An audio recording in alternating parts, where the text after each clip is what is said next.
Que a graça e a paz do Senhor Jesus seja com todos vocês que estão aqui conosco no canal da Igreja Batista da Trindade para nós meditarmos na Palavra de Deus.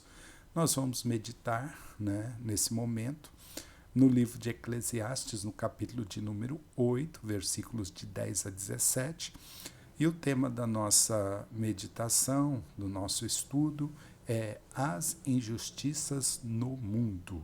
Vamos fazer a leitura da palavra de Deus. Diz assim: assim também vi os perversos receberem sepultura e entrarem no repouso, ao passo que os que frequentavam o lugar santo foram esquecidos na cidade onde fizeram bem. Também isto é vaidade. Visto como se não executa logo a sentença sobre a má obra, o coração dos filhos dos homens está inteiramente disposto a praticar o mal. Ainda que o pecador faça o mal 100 vezes e os dias se lhe prolonguem, eu sei com certeza que bem sucede aos que temem a Deus. Mas o perverso não irá bem, nem prolongará os seus dias. Será como a sombra, visto que não teme diante de Deus. Ainda há outra vaidade sobre a terra, justos a quem sucede segundo as obras dos perversos, e perversos a quem sucede segundo as obras dos justos. Digo que também isto é vaidade. Amém. Que Deus abençoe a sua palavra. Ao prosseguir a sua investigação sobre o valor da sabedoria, o rei Salomão se depara com o problema do mal no mundo. Esse problema não nasce da incredulidade, mas sim da fé.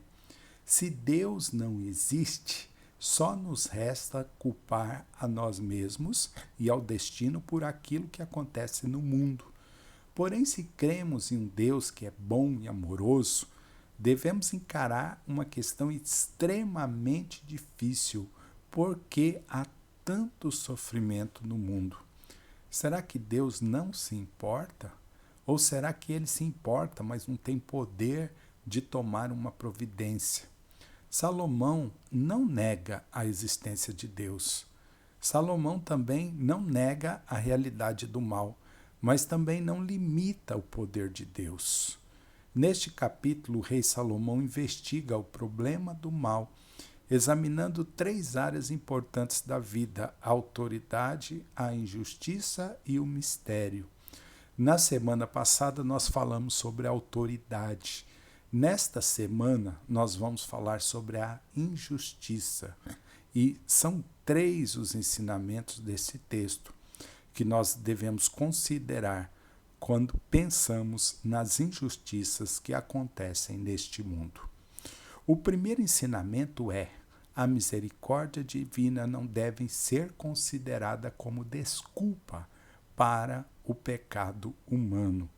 Versículo 10 e versículo 11 dizem o seguinte: assim também vi os perversos receberem sepultura e entrarem no repouso, ao passo que os que frequentavam o lugar santo foram esquecidos na cidade onde fizeram bem. Também isto é vaidade. Visto como se não executa logo a sentença sobre a má obra, o coração dos filhos dos homens está inteiramente disposto a praticar o mal. No versículo 10, Salomão fala de um funeral ao qual ele compareceu. O falecido não havia vivido no temor do Senhor. Ainda assim, recebeu um funeral suntuoso, enquanto os cidadãos verdadeiramente piedosos daquela cidade eram ignorados e esquecidos. Ao refletir sobre isso, o rei Salomão percebe que o falecido havia continuado a pecar porque acreditava que permaneceria impune, conforme o versículo de número 11. Meus queridos irmãos, de fato, Deus é longânimo para com os pecadores e nem sempre julga o pecado de imediato. Porém, a misericórdia de Deus não deve ser desculpa para a rebeldia humana, porque aquilo que se planta se colhe. Essa é uma lei universal.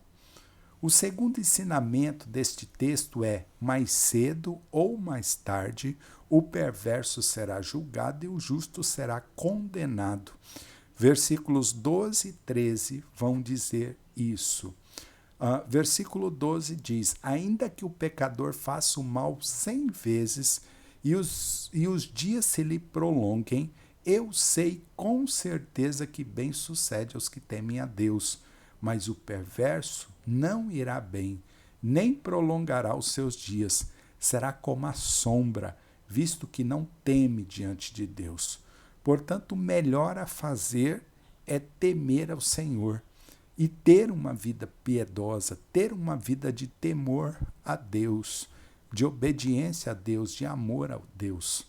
Talvez você pode até dizer: eu conheço pessoas más, pessoas perversas, que vivem mais do que as justas, e às vezes dão até a impressão de que escaparão impunes dos seus pecados que são repetidos constantemente. Mas esteja certo que o dia do julgamento virá e o perverso não vai escapar. É isso que Salomão está dizendo no versículo de número 13. Deus tarda, mas não falha. O terceiro ensinamento do texto é: como uma pessoa sábia deve agir diante de tantas injustiças neste mundo. Versículo 14, né? Ainda há outra vaidade sobre a terra: os justos a quem sucede segundo as obras dos perversos, e os perversos a quem sucede segundo as obras dos justos. Digo que também isto é vaidade. Sem dúvida, o sábio deve fazer o possível para promover a criação de boas leis e escolher pessoas competentes no governo para garantir que essas leis sejam cumpridas, mas nem isso resolve o problema inteiro. Vamos ver sempre injustos a quem sucede segundo as obras dos perversos, justos a quem sucede segundo as obras dos perversos, e perversos a quem sucede segundo as obras dos justos, conforme diz Salomão. Até que Jesus Cristo venha e institua o seu reino justo nesse mundo, sempre vai haver injustiças. De acordo com o provérbio espanhol, né? E o provérbio diz que as leis são como teias de aranha, pegam as moscas e deixam os falcões escaparem. Ou como escreveu um certo poeta chamado Robert Frost, que definiu um júri, né? Júri num tribunal, como 12 pessoas que decidem quem tem o melhor advogado. Essa é uma das vaidades, meus irmãos, da vida.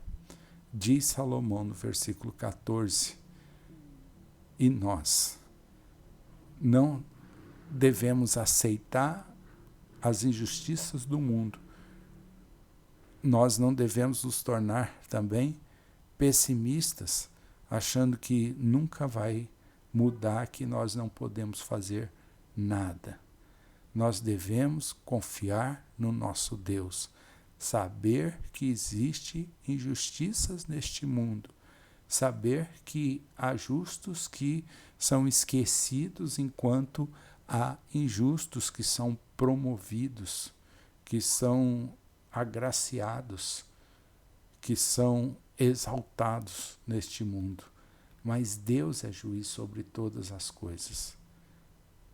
Que Deus abençoe as nossas vidas e que Deus nos ajude a ter esperança, a ser sábios neste mundo desigual, neste mundo injusto, mas que possamos refletir a imagem de Cristo, sendo justos para com as pessoas e não injustos, conforme são as pessoas neste mundo. Que Deus te ajude, que Deus te abençoe, que Deus te ajude a não ser pessimista, mas que Deus te dê graça para que você possa transformar o pequeno mundo em que você vive, o contexto em que você vive, sendo justo, fazendo a vontade de Deus, amando a Deus, buscando a palavra de Deus, seja sendo um exemplo para aqueles que estão à sua volta. Que Deus nos abençoe.